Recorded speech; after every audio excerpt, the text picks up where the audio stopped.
So, I think there's a struggle right now for a lot of people figuring out where they're going, what they're doing with their lives. And they think there's like expectations of where you're supposed to be. When really you're just supposed to be where you want to be and who you want to be. Where everybody thinks there's like these bars like you have to live up to. But you really don't.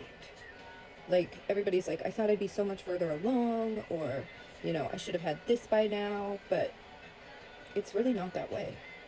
I mean, it's like, look at what you've accomplished by the time where you are now.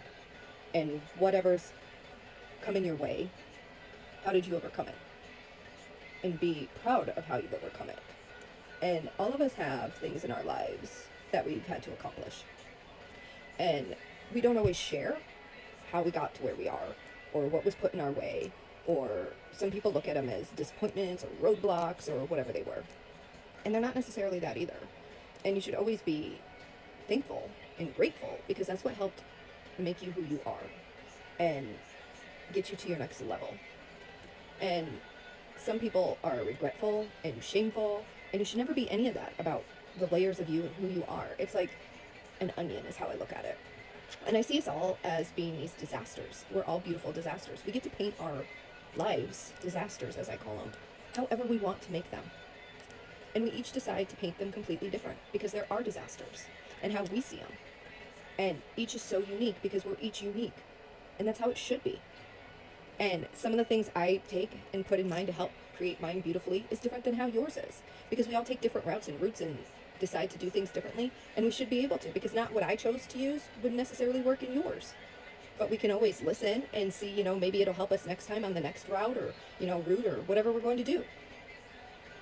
But the biggest thing is to know that you can accomplish whatever you set your mind to. It's always, I can. There's no can'ts, there's no no's, there's none of that. It's always positive. And you always take whatever's put in front of you and transmute that. Put that energy with you and use it as your driving force into where you're going. Don't sit in it, don't dwell in it. Yes, you can feel the emotions and, deal with it, but don't just ruminate in it. Don't. Use it as your force to drive you forward so you can get to the next place and accomplish what you need. Because I have been through more than anybody can ever imagine, because I don't share it. But it's come to this point where it's like it needs to be shared, so everybody knows that you're not alone, because you're never alone. There's always somebody who's been there, done that, or had something similar to that. And you should never, feel like you're alone. You should never have to hide anything. You should never, ever feel like you can't get through it, because you can. You can do whatever you set your mind to. Believe me, you'll get there. I gave birth to my third child the same week I was graduating nursing school. If you want it, you can have it. You can do it. You can do any of it. You can have it all. And here I am, and my youngest now is graduating high school, and I'm 42. I'll turn 43, and then he graduates this year. And then it's like, what do I do now? My oldest is 21. He'll be 22 in December. It's like life has changed completely. And it's like, okay, on to this second part of my life. It's bittersweet, but at the same time, it's like a whole new adventure for us.